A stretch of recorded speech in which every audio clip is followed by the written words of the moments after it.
Well, thank you, Judge Markey Ford and the Western District Court. Most importantly, I appreciate each and every one of you who have become new American citizens. Congratulations. It's an absolute honor for me to be here today. Each of you have a story to tell about how you got here today. And you have a story to tell about what you're going to do after today. My story begins with my great-grandmother, Refugio Rodella, who was born in Chihuahua, Mexico in 1900. She came to the United States in 1916, and like you, she became a naturalized citizen, and I was able to find her documentation for her citizenship. She met my great-grandfather, Casimiro Rodella, at a train station in Guthrie, Arizona, which is now a ghost town. He was an American Indian from the Tiwa tribe located in the Isleta section of El Paso, Texas. They moved to Arizona, where they had 12 kids. I remember seeing all their names on a clock, including my grandmother's, Sulema Rodella. Her name was number 6 on the clock. Their family worked the Morenci mine, the largest copper mine in the United States. Well, moving on from there, my mom's family were sharecroppers. She was the middle of 8 kids. They followed the harvests back and forth between Arkansas and California.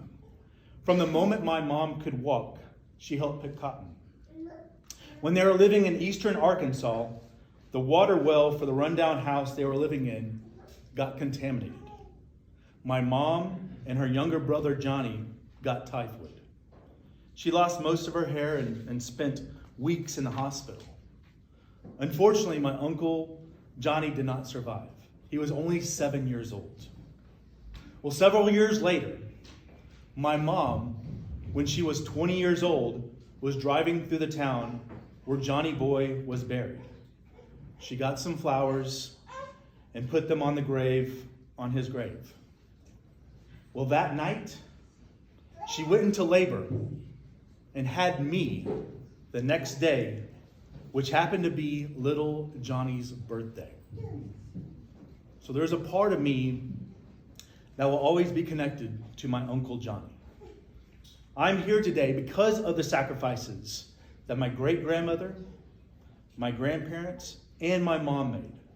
I am proud to be a third-generation naturalized citizen. Life was not easy from them. From working in the copper mines in Arizona to working the cotton fields in Arkansas and California. Farming skills were prioritized over education. Only one of my mom's 3 remaining brothers graduated from high school. But going from picking cotton to the classroom, my mom, Barbara Rodella, became the first in her family to get a college degree. And anytime something important happens, what do?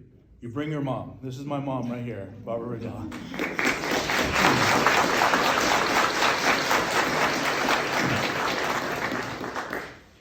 So as a single parent, while me and my sister were going to high school, she was working and taking classes at the local university. At night, we were all working on our homework together. Exciting times. My mom is an incredible role model. She followed her career from Texas to California to Arkansas and Colorado. Mostly, she was following her grandbabies, to be truthful. Finally, she returned to Texas, where she retired as an assistant vice president of research and grants at the University of North Texas in Denton. The measure of a person is not based on where you come from. It is where you end up.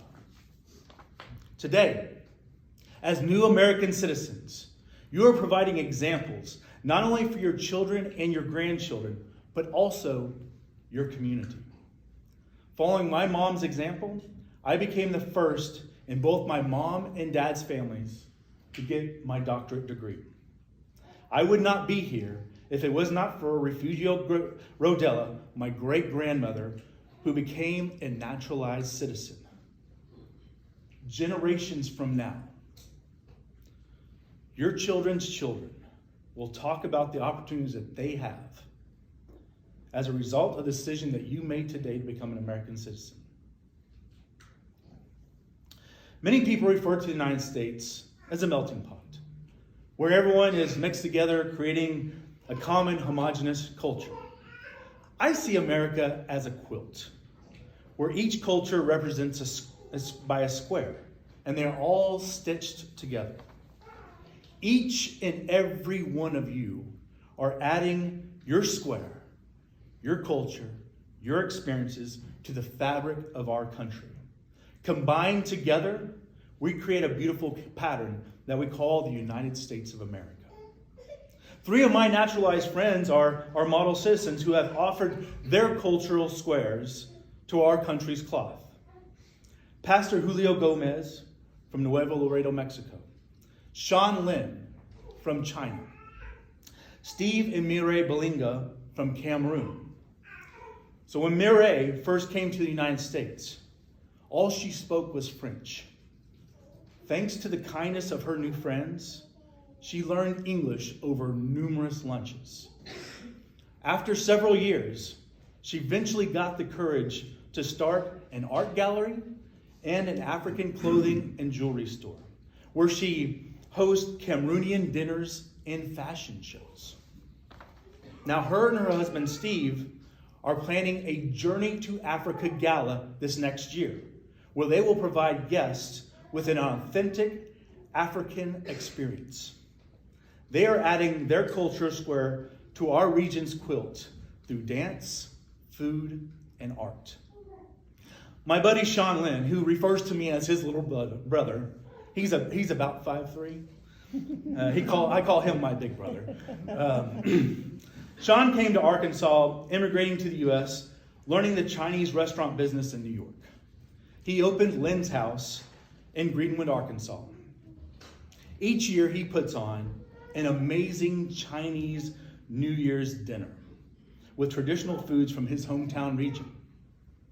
After growing his restaurant from the ground up for 20 years, he is using his success to transform the city of Greenwood.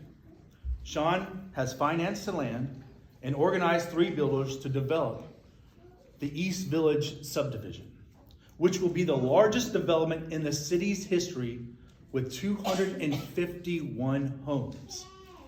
He is adding his squares to the fabric of the River Valley, one house at a time. Finally, we have Pastor Julio Gomez, who is a filmmaker, radio personality, and preacher. He produces movies and sermons documenting his journey to the United States. Pastor Gomez started a church and established Fort Smith's second Hispanic radio station. As a filmmaker, he has produced a number of movies in Spanish.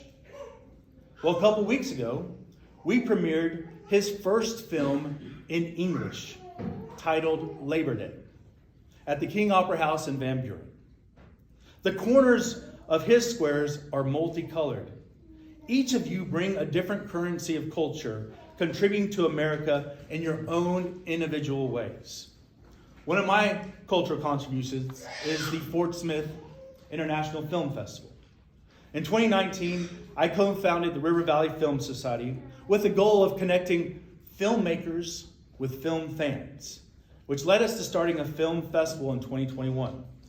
People often ask me, why have an international film festival? Well, look around this room.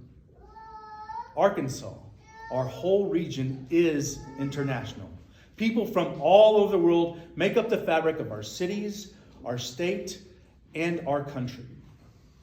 This was our 3rd annual film festival. We received 452 movie submissions from over 50 different countries, nations, and tribes. The film festival celebrates stories from across the country and around the world. We screened 148 movies in 2 days at a Masonic temple. Yes, I tend to try to do things that are a little crazy and fun at the same time. with 4 rooms showing films at the same time, from comedy, drama, and documentaries, to animation, music videos, and science fiction. You name a type of movie, and we showed it. We had winning films from Canada, Italy, Poland, France, Chile, China, Australia, Ukraine, and the Northern Arapaho tribe. I love telling the story of our Ukrainian filmmaker. Olga is an alum and 2-time winner. She entered her first film last year, 2 weeks into the Russian invasion. Her movie was a comedy about a man who does not remember rescuing a kid from drowning. He essentially becomes a reluctant hero. Olga's film foreshadowed what the people of Ukraine would have to become when their country was invaded: heroes. Unfortunately, her film is also a historical document because many of the cities no longer look like they did before the war. It is eye-opening communicating and following Olga, seeing images of her having to cook with a candle when the power was out. This year, she made a film during the war. In my book, no one has any excuses now for not finishing the movie. That goes for me too, I know, Mom. Olga's film is titled My Unfortunate Cats, and is dedicated to all the pet owners who have taken care of their animals during the Russian invasion. She won the Jenski Rehab Best Animal in Film Award because her movie was about a cat rescue. So even though we are an international film, actually, here's something interesting. She just received her award in Ukraine yesterday, and she sent me a video with her coming from the post office with the package. So it was a really beautiful moment seeing her and being happy. Last year's trophy got broke. You never know what's going to happen when you send something into a war zone. So even though we are an international film festival, I am reminded that each artist is an individual person with their own individual human experiences. Another one of our alum filmmakers is from Russia. Roman has entered a film all 3 years of the festival. He also won the Jenski Rehab Award for Best Animal the first year of the festival. His film was about a corrupt cop rescuing a cat from a home from someone who had died and had no relatives. So when the Russian invasion started, he was posting anti-war content and anti-Putin memes. And he was messaging me about all the artists and protesters being arrested. He was giving me daily counts of all the people being put in jail in his region and throughout Russia. Then one day, all of those posts were wiped from all of his social media accounts. The last anti-war Instagram that he posted was him and his friends having a party.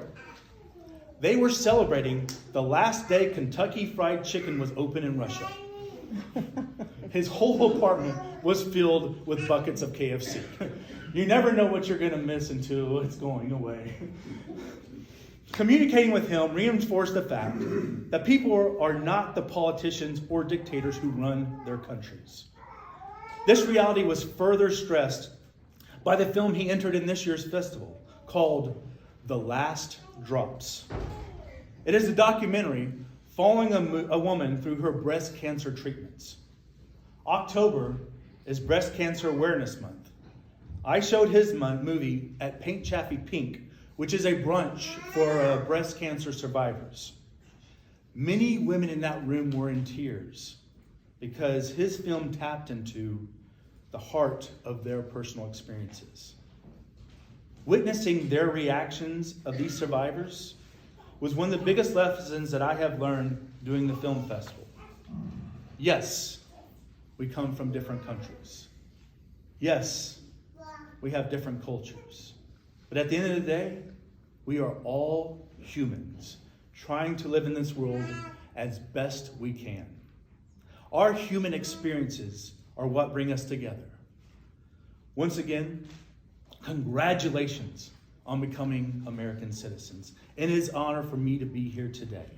And I cannot wait to witness what cultural squares each of you add to the fabric of the United States, because you are now part of America's quilt.